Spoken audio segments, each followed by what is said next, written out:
a week later. Bradley's going to keep his hand. We are underway here in the quarterfinals. Donegan with a Mystic Monastery to start things off. You're going to consult his hand before leading off with a Temple of Malady. It's time to scry. Top card. We'll see where it's going to go. It is a copy of Doomwake Giant, and he's going to put it to the bottom. So perhaps he already has one of those as he passes the turn back over to Donegan. Donegan will draw a card. Let's see if he's got anything doing here on turn number 2. It's just a Temple of Triumph. A little scry action from him. Top card will go to the bottom. We'll head back Bradley Yu's way. You will draw a card. Turn 3 is going to be the real test for Dylan. It's time for a Thoughtseize. We'll see what Donegan is up to. You see a copy of Goblin Rabblemaster, Jeskai Ascendancy, a Lightning Strike, a Raise the Alarm, Chandra Pyromaster, and a Battlefield Forge. I would have to imagine that Ascendancy is the card to go here. But being able to play a Rabblemaster unchecked is not a bad consolation prize for Dylan. You mentioned that turn 3 is likely to be the turn, and it's going to be a good one for Donegan no matter what. Yeah. So Yu's going to record this information. He's down to 18 from the Thoughtseize, and we'll see what card he elects to take. Is he scared of the Rabblemaster? Is he scared of Jeskai's Ascendancy? I can't imagine him taking any other card, as those two cards are just so powerful. And they're both so potent on turn 3. I think it's got to be one of the two. And he will select the Rabblemaster. So Jeskai Ascendancy is what you will leave him with. There's a Forest. This is an Elvish Mystic for a little bit of acceleration. We will head back Donegan's way. Donegan will draw. There's the Battlefield Forge. There's Jeskai's Ascendancy. He will take 1 to cast a very, very powerful enchantment. And Bradley feels like he can play through this. We will see, won't we? It's not the easiest thing to do. Welcome to round 11. You have 50 minutes. You may begin. Many people have made the mistake of feeling that they could play through this. This is a Thoughtseize. Whirling Outburst was the draw. To go along with the Raise the Alarm, the Lightning Strike, and Chandra Pyromaster. So Yu is going to go down to 16. We'll see what card he wants to select now. And what's so potent about this deck, I mean, there's a number of things going on. But it's not just enough to remove things because of the 4 copies of Treasure Cruise. You also kind of have to try to win the game quickly. And it's not clear that Bradley's equipped to do that at least game 1.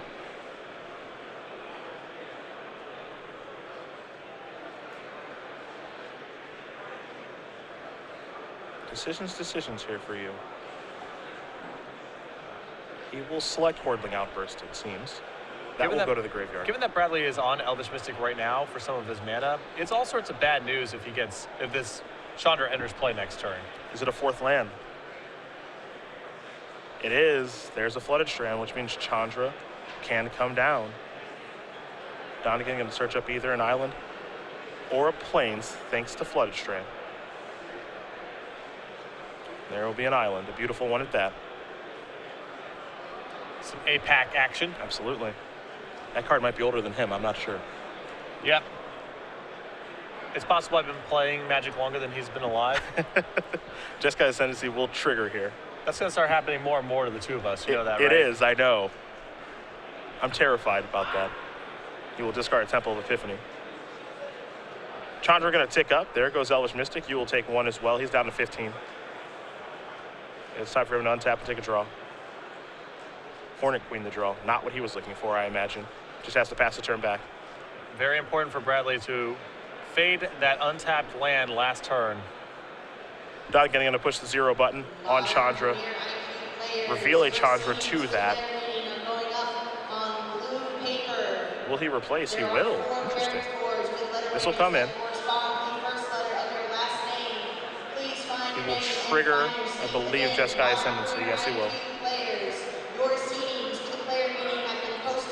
Discard a Shivan Reef. Now that's going up. Use will take 1. And we'll head back Bradley's way. Quick update for you guys.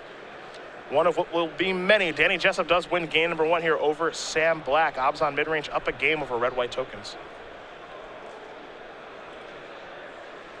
It's a copy of Pelucrados World Eater here for you. You saw him play a land finally. But now the problem isn't even just the board that Dylan has. Bradley's taking some damage already, even though Dylan hasn't done very much. There's 2 copies of Thoughtseize, there's these Chandra activations, and Dylan can switch gears now and just try to burn Bradley out of the game. And Bradley's already down to 14. 1 now is going to make him go down to 13. And it could be a burnout plan, as you mentioned. This is a seeker of the way.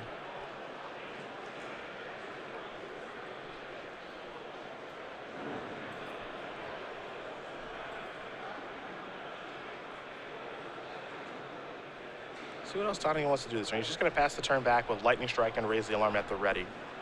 You will draw. It's a forest. So he's starting to find some lands here. And now Bradley's in this weird spot where he kind of needs to attack, but sort of can't. He's coming into the red zone. He says, Chandra, I'm coming after you. Because Chandra's ultimate is likely to kill him. Yep. And we're getting very, very close to that.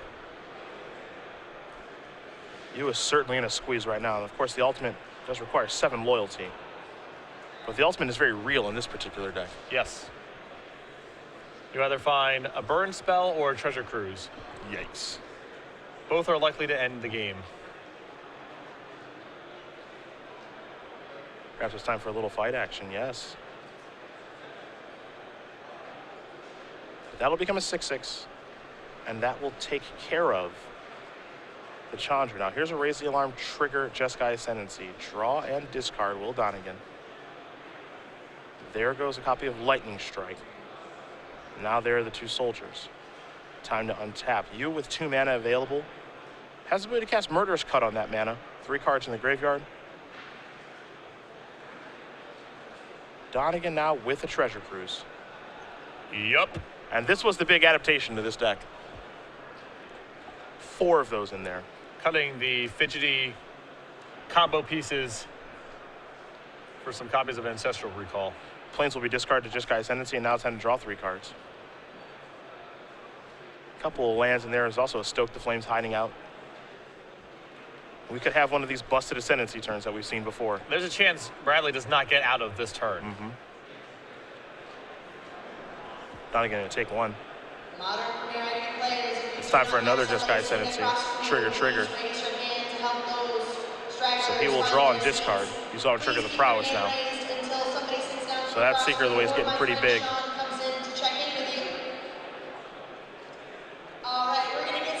There's a land for the turn. Now it's time to cast Stoke the Flames.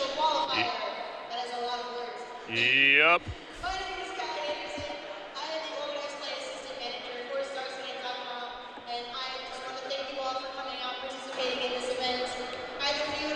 Or nope, rather, as Dylan without sufficient mana. Those are not Horling Outburst tokens. Yep, those are soldier tokens. Yep. Donegan getting a little ahead of himself, thinking he had double red. Most of the time when you can convoke there, you think it's just kind of a freebie, but it takes 2 red mana symbols to be able to do that. 1 from Shivan Reef, and then there are 3 white creatures in play. So Donegan has been slowed down. We will see exactly what the judge's ruling is. Not entirely sure if he drew a card off of Ascendancy or not. So we do see the head judge there, Steven Swanger, in here for the ruling. He'll be on the floor around the area for the duration of our elimination rounds.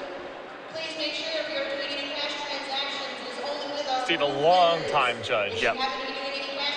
So it looks like he just has to shuffle the deck here.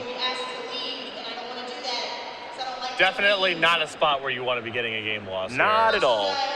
Looks like he's in a very commanding position. Does not want to get too far ahead of himself. You have your artifacts destroyed by a splattering spree. Thunderous applause. Yes, I like it. Thunderous. So now it'll just be a simple attack. I'm going to hand you over to our head judge for today. He is level 2 from Portland, Oregon. Let's give it up for So Greyhead's going to jump in front of Seeker of the Way. Some life will be gained, some damage will be dealt, and we'll pass the turn back over to Bradley. Thank you all, modern players, for coming out and joining us today. You at 7, Donegan at 23. I want to get you guys playing as fast as possible. Before we do that, we have a couple of things we need to take care of. First and foremost, What a deck. It can do some crazy things. take a minute It really can. Count to make sure you have at least 6 cards in your main deck and up to 15 cards. And Bradley is just going to think things over and pack it in. Dylan Donegan's going to win game number 1 here over Bradley Yu. Jeskai Tokens up a game here over Green-Black Constellation as we are going to come back to the booth. It is time for our first trivia giveaway. Get those Twitters ready. Mr. Sullivan has the rules, and I've got your 3-month question. So Cedric will ask you a question. Tweet your answer at SCG Live and use the hashtag SCG Premium. Of the correct responses, one will be selected at random for 3 free months of Star City Games Premium content. And please bear in mind that this contest is run at the sole discretion of StarCityGames.com and that Twitch TV is in no way affiliated with giveaways or contests on its stream. We will take a look at Dylan Donegan's Jeskai Tokens deck list. He is currently up a game with this deck. We saw Yu Watanabe really put this on the map last weekend at Worlds, having a dominating performance with this particular deck. I expect we're going to see quite a bit more of it. However, in the deck, of course, we do have the Creatures and Seeker of the Way and Goblin Rabble Master, burn spells all over the place, but there are 2 Planeswalkers hanging, 2 copies of 1 Planeswalker, hanging out in the main deck. And if you can name that powerful Planeswalker that is in the main deck, hashtag your answer with the hashtag of SCG Premium. Make sure you're following at SCG Live, and we will announce the winner at the conclusion of our quarterfinal round, which will likely be a little bit of a lengthy one. But yeah, 3 out of 5, and we have the availability to go to any of the matches on backup, so we're going to be moving at the slowest pace. So again, hashtag SCG Premium. Make sure you're following at SCG Live, and we'll announce the winner at the conclusion of our quarterfinal round as we do head back down to the match and take a look at the sideboards here.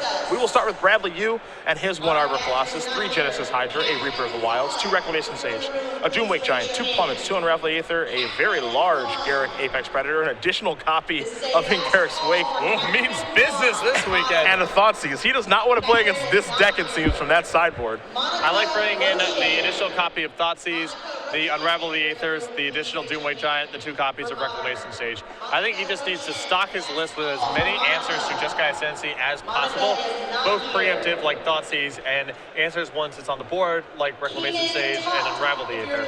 If he's able to handle that card, Doomwake Giant gives him a real shot, but the first order of business is answering Jeskai Ascendancy. Other side of things here for Donegan, 2 Hushwing Gryphs, 4 Disdainful Strokes, 2 Erase, a Negate, an Elspeth Sun's Champion, 3 copies of Arc Lightning, and 2 copies of Glare of Heresy. And this is bad news for Bradley, too, because Dylan's got a real sideboard for this matchup. The Hushwing Gryph shuts down all sorts of Constellation triggers, be it Eidolon of the Blossoms, Doomwake Giant, of course.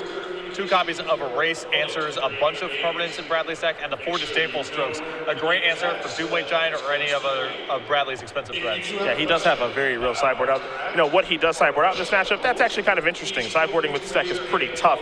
Not sure if you want to go towards moving Treasure Cruise out of the deck because things do change. Cruise almost seems too good to board out. I think that a lot of the spot removal in this matchup, the random burn spells, are not particularly good. Not a ton of targets for Lightning Strike in the matchup. I think that's pretty easy to cut.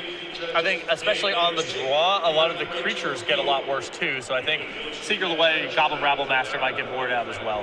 You can just see by the sideboards here that players are prepared for different things. Bradley Yu's sideboard, it's very clear what he is trying to beat, which is these green mid-range mirrors. He is coming. His game 1 deck, just Constellations in general, is very solid against mid-range decks in general. And he's going way over the top post board. Yeah. 2 copies of Garruk's Wake and a Garruk Apex Predator.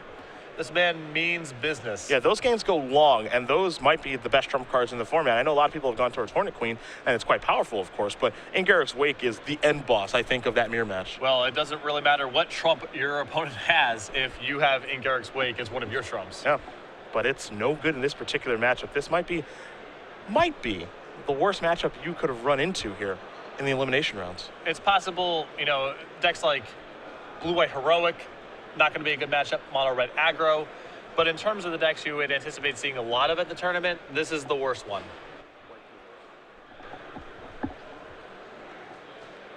Well, we'll see what happens for game number 2 here. We do have one result for you guys very quickly. Danny Jessup up a game over Sam Black. Abzan midrange up a game over red-white tokens. We'll see if Black can battle back. That means Black did lose game number 1 on the play as he's the number 3 overall seed. Philip Braverman, Jim Davis, that's our backup match. Jim Davis on blue-white control. Philip Braverman on Mardu tokens with his main deck copies of Doomwake Giant. And then Caleb Scherer playing white-blue heroic against Ryan Fleischer with Abzan Reanimator. That's our 4 versus 5. The winner of that match plays the winner of this match. And we'll see who's able to make it through that one, though we do suspect that Scherer and his white-blue heroic deck will likely get the job done. Anything can happen, but the more you move to, 3 out of 5, 4 out of 7, the more and more it reduces the variance in the matchup. It makes it much harder for an upset to occur. I would be surprised. Also magnifies the significance of sideboards. Yeah. And I think that's where Jim is going to get a big edge. I think he performs better in 3 out of 5s than 2 out of 3s with his deck choice this weekend. Hey, you said talking to him, he's got some fluff in his main deck. Yeah. That he moves out quite a bit. He was telling me, when you're playing with, say, Nullify in your main deck or End Hostilities, you're going to run into matchups where they're not very good. Yeah. But you get to cut those as appropriate. Might just be a very good 3 out of 5 deck. Yes, I think so. Surprising to see Blue Eye Control again with no Revelation, no D-Sphere, no Azorius Charm. A lot of those great weapons have rotated out, but you have to change it up a little bit, Dabbling in Devouring Life, for example. And, it's proven that 5 mana is still a reasonable price to pay for a sweeper. Yep. That's a lesson here, too. And the world of 4 mana sweepers, at least for now, are gone. Don't know if we'll ever go back that way, but... I mean, we'll still see, Anger of the Gods style, cheaper sweepers. But in terms of catching all, I think it's probably a better place to start with them as at 5 than 4. Just gives more breathing space for different sorts of creature strategies. Both players going to take a mulligan here. Neither one liking what they saw from their 7-card hands. So 6 cards coming. If you want 5 and 6 mana creatures to be good, it's really hard to rationalize playing those cards when Day of Judgment, Supreme Verdict, Wrath of God, those are the answers. To Supreme Verdict, I say good riddance. Wrath should be counterable. That's just my opinion. I don't mind uncounterable on a Wrath effect because, find answers to protect your creatures other than counter spells. That's the solution everyone's always gone to. So regeneration or indestructible effects being playable because that's the way you need to answer Supreme Verdict is pretty sweet, but I'm happy to at least shelf the 4 mana sweeper for a little while. Yeah, maybe a year. Yeah. See what happens. Change it up a little bit. I can dig it. And Hostilities is plenty good. Still shows up all over the place. Let's see if either player can find a 6-card hand that they are happy with. As Dylan Donegan has won the first game, he is 2 games away from heading to Roanoke next weekend for the Players' Championship. Yeah, if he wins this match, the only question is at the expense of whom Yep. is he going?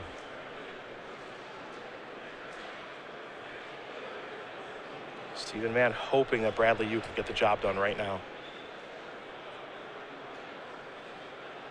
All right, bottom players. Looks like Yu is going to keep. Donegan thinking about it. Your round clock will be the clock to your right of the open series stage. So keep an eye on that clock. It looks like we're going to be underway here in just a moment as Donegan set his hand down, so I think he is pleased with what he has found. Maybe Yu is the one, but here we are.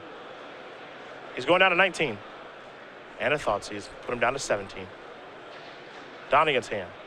He's got a Hushwing Griff. A couple of lands here, too. An island, a plains, a mountain, Battlefield Forge. It's not a bad hand here. Also, Seeker of the Way hiding out.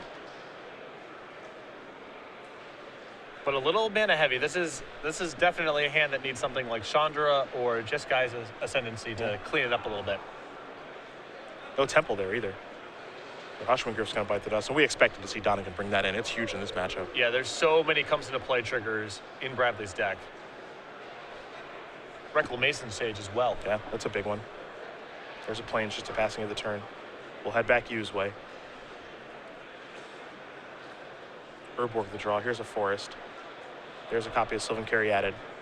We'll go back over to Dylan. Great opening thus far.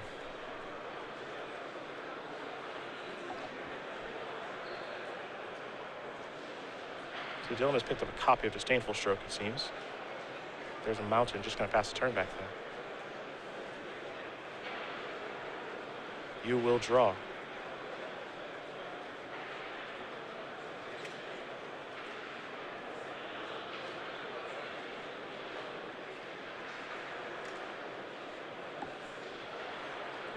Does Also, Bradley have something awesome to do this turn? Curious to see how much Bradley is going to play around Disdainful Stroke in these post-board games. Now, Dylan has no blue mana right now. So yeah, the coast is clear right now. But there's a copy of Raise the Alarm. I've seen very good players take wildly different approaches to how they want to navigate Disdainful Stroke.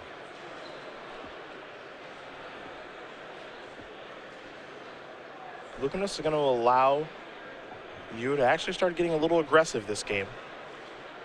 Maybe close things out before Donegan can work his way into a really good hand.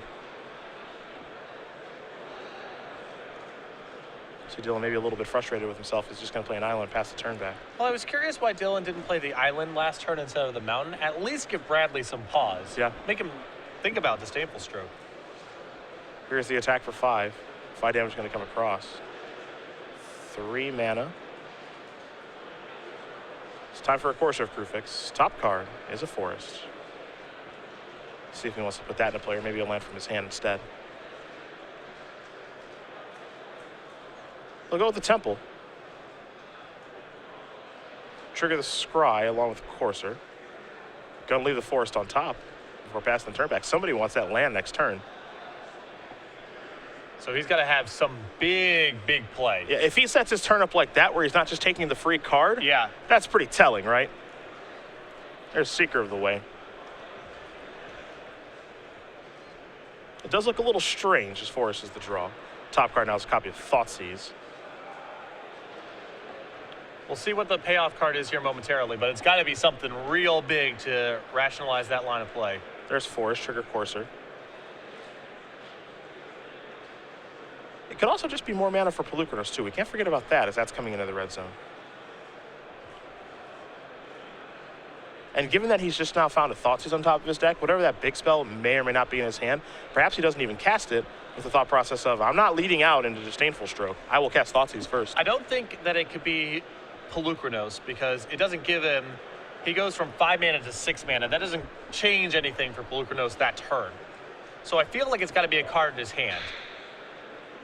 But I agree, now with Thoughtseize on top, he doesn't even have to risk Disdainful Stroke. There's land number 5. Donegan. Looks like he's taken 1. This feels like an ascendancy to me. Nope, gonna be a Hordling Outburst instead.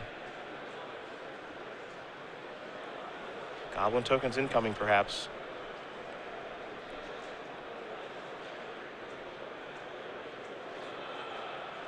Now Seeker of the Way is going to come into the red zone. 3-power creature currently. And this attack is a bit of a freebie. Even if Dylan has nothing. There's a block. He'll get his 3 life. Go up to 12. And I think that's part of the reason Bradley blocked was because the attack's kind of a freebie. Mm-hmm.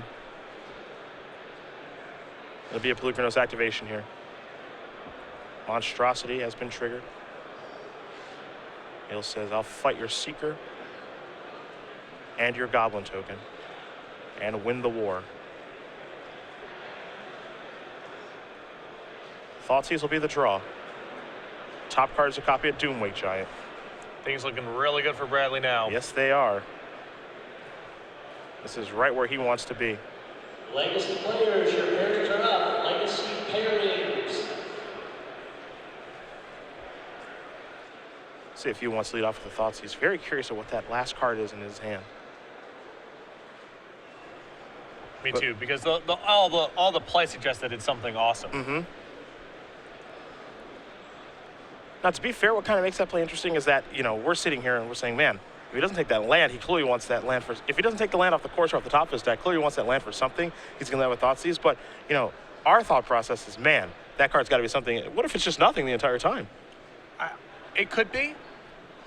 But it seems like that's such a big cost to pay when both players have mulligan, getting that land is so sweet, getting to look at an extra card is awesome. It is true. It could just be nothing, but that's quite the line of play if that's the case.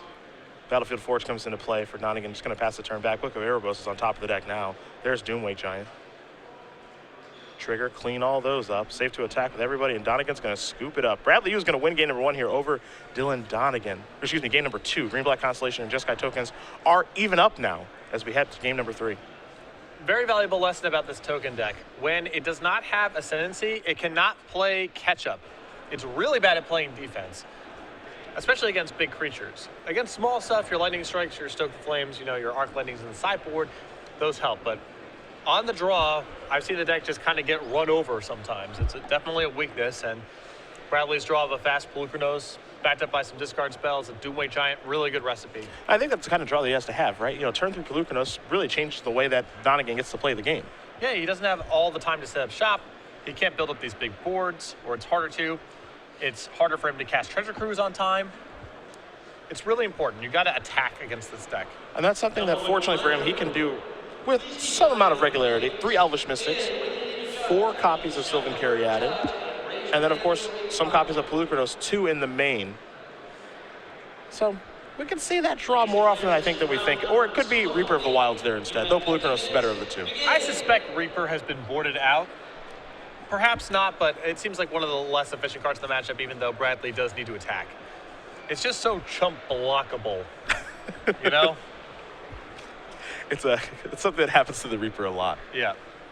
Quick update for you guys. Number 2 overall seed here in our elimination rounds, Jim Davis with blue-white control, up a game over Philip Braverman with Marty Tokens. Had a feeling if we hadn't heard anything about that match for a little while, JD was probably going to be winning Jim's that got one. him in the sleeper hold. Yeah.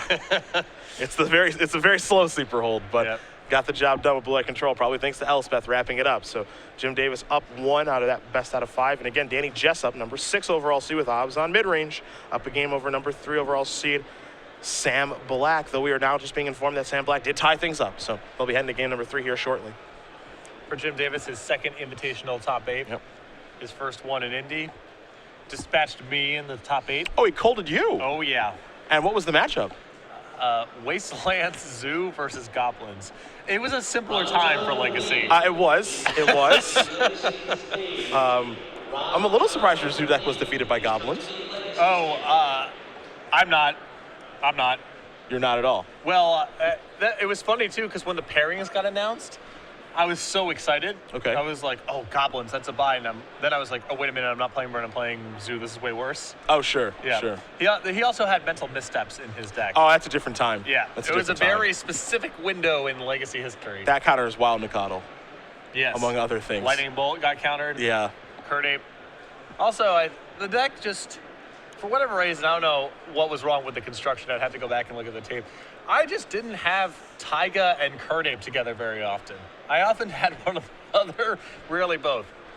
Play more fetch lands. I had, there was some board where I had 2 Kurt Apes, 2 Plateaus, and a Wasteland. Now that's just good deck building. Every That's draw what that step's is. so exciting because if you draw a Spell Suite, if you draw a Taiga, it's like, oh my God. They're 2-3s now. Look out, ladies. A quick update for you guys on our 4 versus 5 match. Caleb Scherer, well, he's done playing Magic. He has won his match 3-0 already. That was, I mean, we were expecting a laugher, but that's fast even by our expectations. White Blue Heroic is moving on to the semifinals. He'll have a lengthy wait. But congratulations to him. For Ryan Fleischer, a heck of a tournament with Obzon Reanimator. Congratulations to him for making the elimination rounds, but he got the bad pairing. Yeah. That's all that Happens is. sometimes. Sometimes you play Wasteland Zoo and you run into goblins. Yes, you Can do. happen, yeah. Yes, you do. So Caleb Scherer going to play the winner of this match between you and Donegan. Donegan going to be on the play here for game number 3. I vaguely recall Pyrokinesis being really bad for me. That can be bad, especially when your Kurt Apes are always 1-1s. 1-1s, right. Yeah. Yeah, typically shouldn't be the case, but if they are 1-1s, life is pretty good for the Goblins player. Donegan going to start things off here with a Temple of Epiphany. Top card will now become the bottom one as we do pass the turn back over to you. You will draw. It's a forest. See if he has a Elvish Mystic or perhaps a Thoughtseize, but it'll just be a Temple of Malady. He'll scry. He'll consult the grip. And I believe I've sneaked a peek at least one Reaper of the Wild in Bradley's hand. You gotta get those beatdowns started sometime. The scry machine. Yeah. That's what it should be called. And it's still, I suppose frustrating is the word I'll go with if that card doesn't see more play. Well, even by the honest standards of our time, that card is exceedingly honest. I suppose all the text on it is relevant. You think it would be better. Well, there's a lot of matchups where a good portion of the text is not relevant. That's the problem. I suppose. Seeker of the Way on turn number 2 here for Donegan. This will be a Thoughtseize. Let's see what he's working with. 2 Jeskai Ascendancies. Can't take them both, along with the Rabble Master, Disdainful Stroke, and the 3rd land in Shivan Reef. Yeah, Dylan could not throw that hand on the table fast enough. Thoughtseize this. Yeah, he's got it rolled up pretty good right now. Probably have to take the Rabble Master out of this hand. I think so. Jeskai Ascendancy is on diminishing return, so the second copy isn't particularly good. An argument could probably be made for Disdainful Stroke, but yeah, I think I'm with you. Rabble Master is too scary in that board. Yeah, Bradley could have a particular line of play where the Disdainful Stroke is the problem, but I think he's best served getting the Rabble Master out of that hand. I mean, if he has Reclamation Sage, he can play a bit of a tempo game. I imagine a second land incoming. There's another copy of Temple of Malady top card. Where's it headed? We will see as Yu does consult the grip. These Thought Seizes do really good work in this matchup, and when I see them in Obzon mid-range in this matchup, I'm not really impressed. But Bradley's curve towards cards that matter is way smoother than Obzon in this matchup, so. He's just trying to carve a path for Doomweight Giant, right? He has a plan with them, as opposed to just Thought Seizing and hoping that the hand falls apart as a result. There's Jeskai Ascendancy. In we go for 3. Donegan will gain some life as well here. We'll head back Bradley Yu's way. This will be another copy of Thoughtseize. This is not what he wanted to do this turn. Not really. You see Disdainful Stroke of Treasure Cruise and Jeskai Ascendancy are the 3 cards left. All disastrous for different reasons. Yeah. I'm inclined to want to take the stroke. I don't really care very much about Treasure Cruise on Bradley right now. And the second Jeskai Ascendancy, well, the first one's already a nightmare. How much do I care about the second one, I suppose? So much of this is informed by the hand. If he takes the Disdainful Stroke, then Dylan is left over with a second Ascendancy and a path to a fast Treasure Cruise. That's no good. If he takes the Treasure Cruise, then Dylan just gets to pass with Disdainful Stroke. That's no good. Well, the stroke is going to go. And you kind of can't take the second Ascendancy, even though it's problematic. So. Yeah, I don't think you can take it either. Well, fair enough. Okay. A third Thoughtseize. But this damage adds up. Yep. It's an 11. And Bradley's deck doesn't really gain life. So I like the first Thoughtseize. I'm neutral towards the second Thoughtseize. And I strongly dislike the third one. This guy, dude, has got to do. Now he's got to figure out the other card to take. You can see he's a little unsure of himself right now.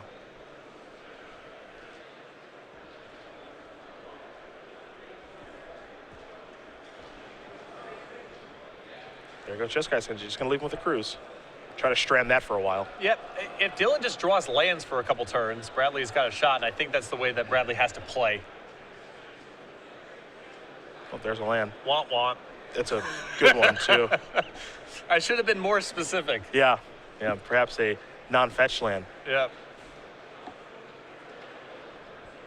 This will allow Donegan now to cast Treasure Cruise. 4 mana plus 4 cards in the graveyard equals 8. 8 is great. And 3 cards are coming. So Jeskai Ascendancy will trigger.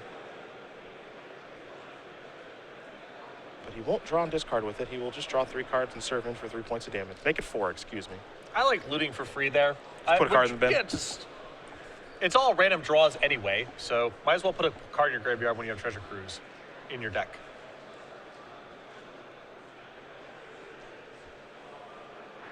There's land number 4. Reaper of the Wild's number 1. Honest Abe making a belated appearance. Oh, how things have changed in Magic when that's Honest Abe. Yep. Got a lot of text on. Another creature dies, scry 1. Pay a black, gets Death Touch. Pay a colorless and a green, gains Hexproof. Don't get me wrong, this is a sweet design. This is a great Magic design, but it's presupposing a lot about the way the game's going to get played. Raise the alarm in the main phase. This is a little scary. It is particularly pronounced given the cards that Dylan is playing with. Yeah. How honest this card is.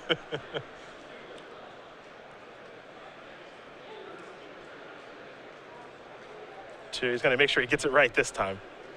Stoke them their flames. Stoke them their flames. Well, that's not going to work the way. That's not going to work the way he wants it to. Stoke once. There you go. It means that Bradley's dead in a turn, but it's not a kill this turn. Yeah. It does mean that Reaper of the Wilds is chump blocking. Trigger. Draw, discard island. That'll be attacking. The Seeker of the Way is large and in charge.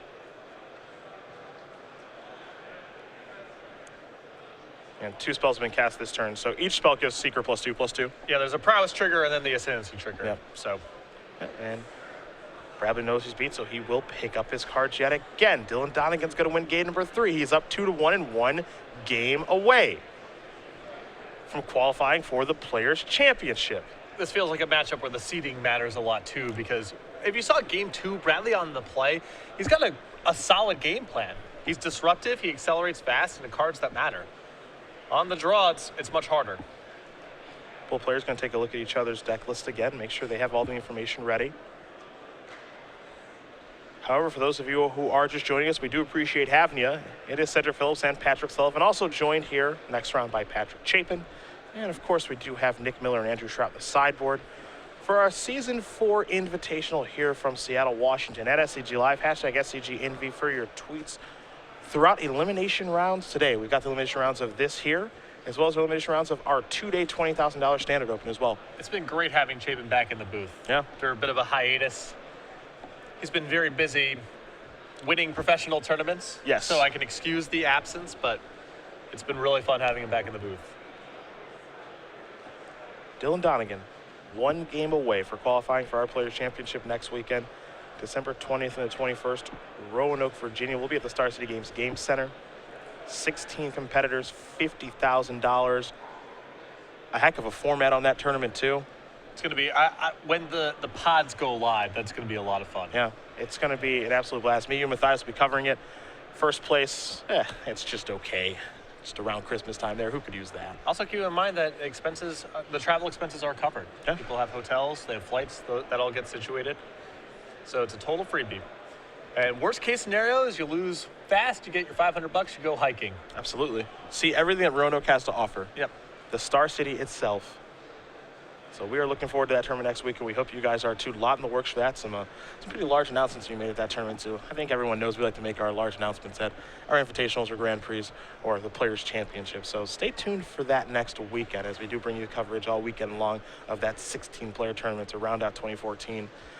Crazy to think that this year is almost already over, and we'll be heading into 2015 too. This has easily been the fastest year of my life. Not even close. Yeah, in a good and bad way. Yeah. At least for me. Mostly it's been good. awesome. Mostly good. Yeah, but it has been quick.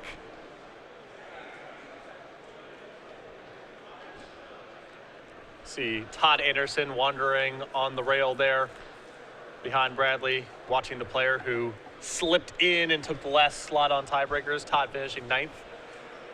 Another good tournament for Todd, but just came up a little short. Did make the elimination rounds.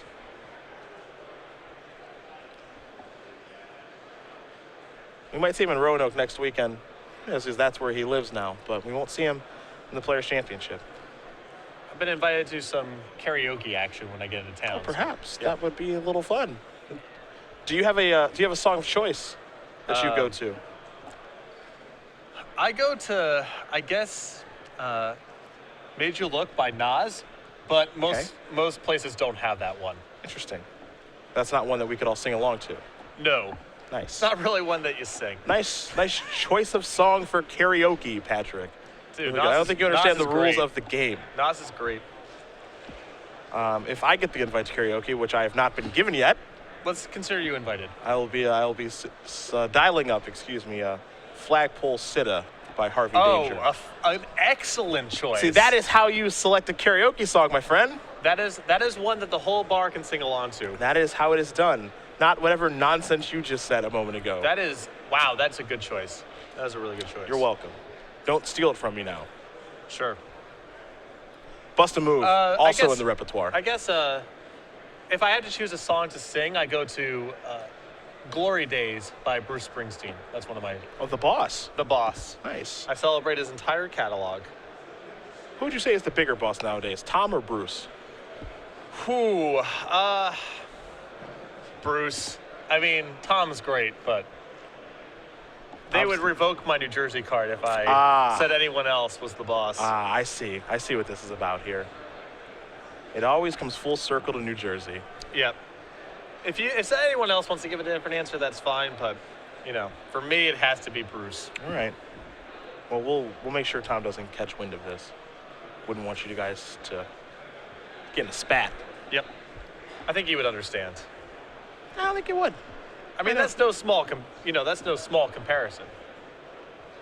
Updates for you guys on other matches very quickly. Caleb Scherer has already won his match, a number 4 overall seed with White Blue Heroic, taking down Ryan Fleischer, playing Obzon Reanimator. So Scherer waiting for the winner of this match to do battle against. Danny Jessup, Sam Black. They're in game number 3 right now. Jessup, number 6 overall seed, playing opposite mid-range. Black, number 3 with white red tokens, excuse me. And then 2 versus 7. Jim Davis, blue-white control, up a game over Philip Braverman playing Marty tokens.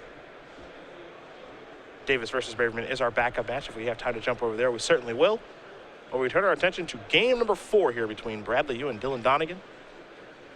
Green-black constellation versus Jeskai tokens. You will take another mulligan. And I like being very aggressive because Bradley's cards, his best cards, are outstanding. His middle-of-the-road cards do very little. So I think if I'm in his position, I'm looking for specific hands.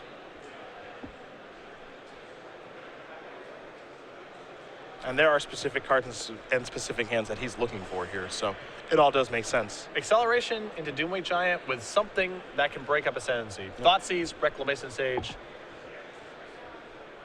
Unravel the Aether if he went as far as to bring those in. They're a little narrow, but Ascendancy is such a huge deal that maybe he has to bring them in. Yeah, it's a pretty silly magic card, to say the least. Ascendancy? Yes. Oh, yeah. Yeah. That thing needs to leave. Get that thing off of the table as soon as you possibly can.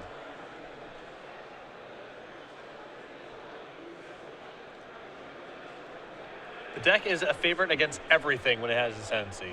It's just what happens when it doesn't have Ascendancy. Then you're kind of playing a game of Magic. 6 cards, he's happy. A Jungle Hollow will start it up. He's a 21. You didn't even blink before you identified that gain lands. It's not amateur hour. Temple of Triumph here from Donegan. A Nykthos. And now Satyr Wayfinder. Let's take a look at the top 4. A Thoughtseize, a Doomwake Giant, a Forest. I'm gonna get a second Forest. Forest will be out to the grip, other 3 cards to the bin. Donegan actually gonna get a good look at that Forest in case you plays another one. And that's a small thing, but this is part of the reason that a lot of people play the exact same lands. Yep. Is because you can pick up information from that. I am so neurotic about matching artwork. I don't even like it when, if I have a card with a shuffle pattern and others don't, I don't even like that. Sure. Doomway Giant to draw.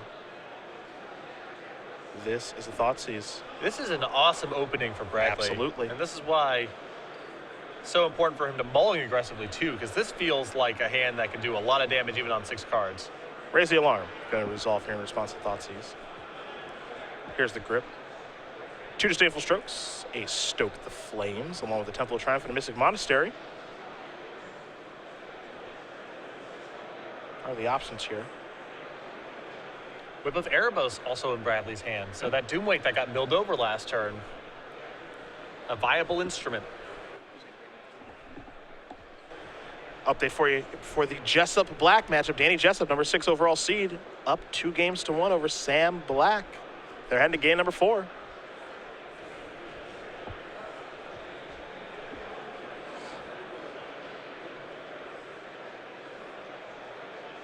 I think we're going to have some time to get to the Jim Davis sleeper hold. I have a feeling you're correct.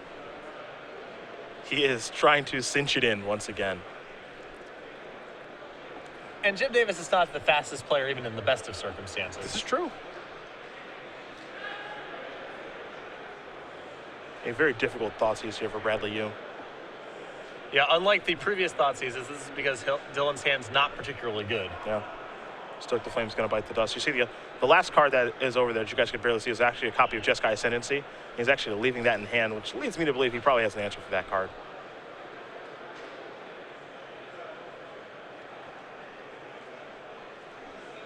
Although taking the Stoke is noteworthy because there's not a lot to Stoke in Bradley's deck. Quick block there from Satyr Wayfinder. There's a Temple. Top card. Stays on top. Going Bradley Yu's way. And you can see Reclamation Sage in hand, Yep. so he's got the Ascendancy covered. Now we'll see if Dylan pulls the trigger on it because it's so suspicious that he would leave the Ascendancy in hand. Dylan may just decide, I'll just sit on these disdainful strokes. There's an attack for 1. Mystic Monastery, pass the turn back. Very sharp. No interest in deploying the enchantment. Sylvan Carriad at the draw. Hushwing Griff on the end of use turn. And that's also really bad news for Bradley. Yeah. Reclamation Sage, no good. Doomweight Giant. Yeah, Constellation cards, no good. There are the attacks. Carriada will get in front of the Soldier Token, 2 damage in the air. You will go down to 15. The follow-up.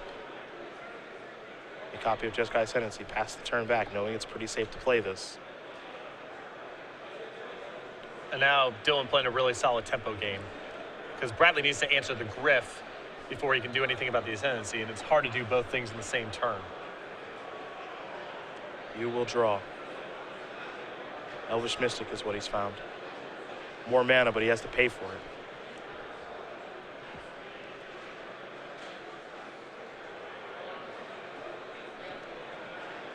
If you let Dylan untap with this Ascendancy, you might not get a chance to touch it again. Yep.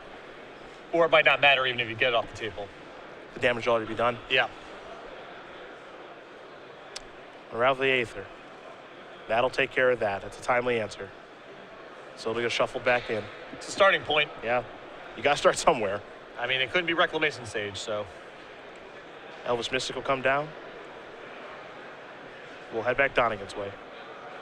Hughes slowly but surely working his way towards some mana. Donegan in with Hushwing Griff. Mana, but to what end? Because if you can't kill the Hushwing Griff, a lot of his deck just doesn't operate. You down to 13. Donegan still at a very healthy 20.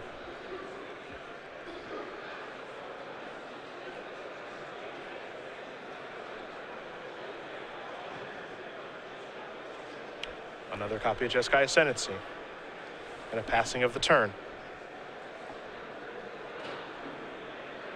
Pelucranos, World Eater to the draw. CU has a copy of Whip of Erebos in his hand.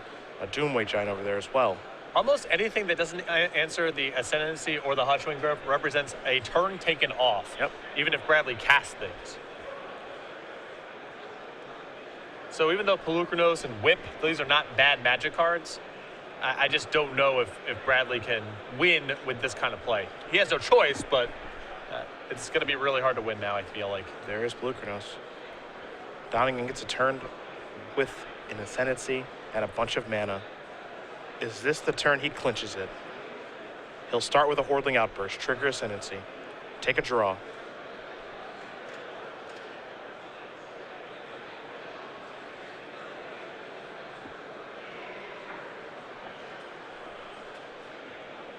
What will he discard is the question.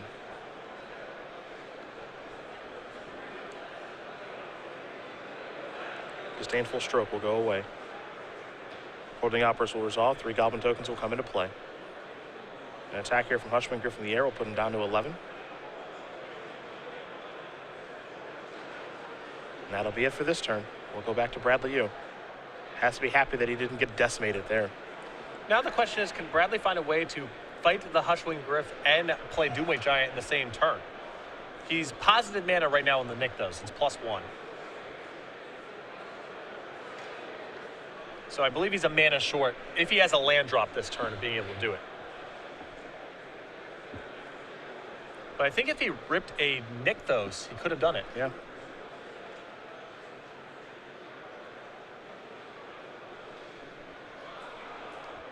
So if he's activating Nykthos here, which it looks like he may be, he will fight over here. 1 mana left floating. 2 and 3. Reclamation Sage. Still a very good turn. Yep. Take care of the Jeskai Ascendancy. There goes the powerful enchantment. Pelucranos worth its weight in gold in this matchup. It's very good. It's a clock and it's disruption, and Dylan needs both.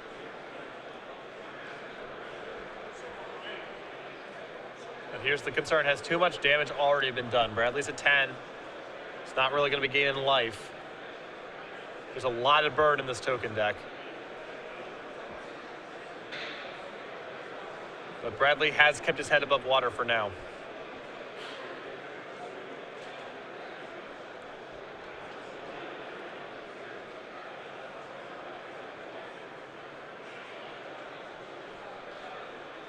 But it looks like Dylan's working with a pretty solid hand. Yeah, I mean, he's got some nice stuff over there, does Donegan. Now, how to sequence those cards, that's the big question. But he's definitely got some nice cards over there. Disdainful Stroke and Stoke the Flames among them. And a race. Yep. He can play offense or defense.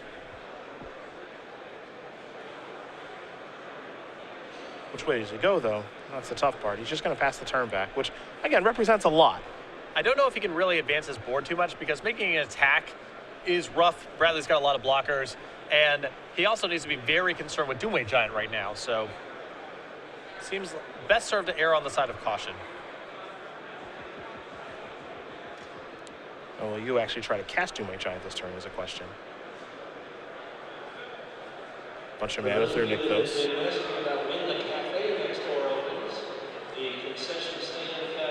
Whoop of Erebos.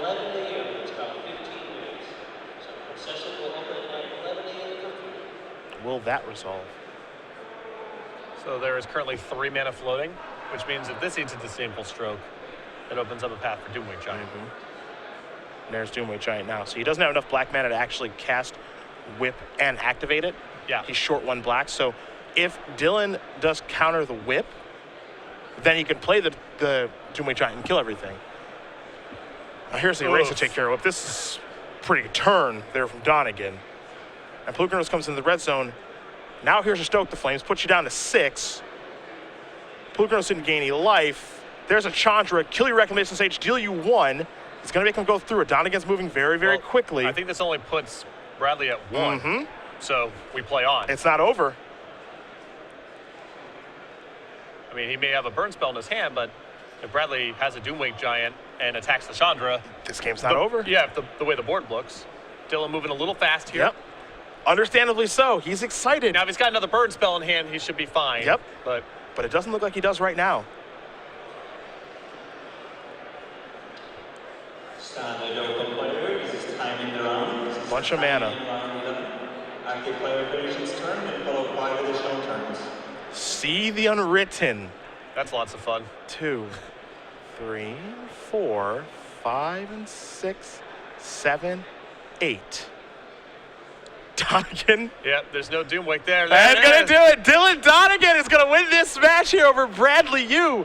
3 games to 1. And for the 17-year-old from North Carolina, he's going to Roanoke next weekend. And now for Stephen Mann, there's a different sort of sweat. He was Dylan's enemy, but for a couple rounds, he's got to be his friend here because he needs Dylan to win the whole thing. If Dylan Donegan or Jim Davis win this tournament, Stephen Mann will be heading to Roanoke for the Players' Championship. He's got to root for one of those 2 players now. Yeah, I mean, this is compelling television. But he has done his job, has the man on the right. Dylan Donegan with one hell of a tournament here. Number 1 after day number 1. 8-0. Didn't relinquish that. We have seen that happen before to many players. Got the job done. He's going to the Players' Championship. And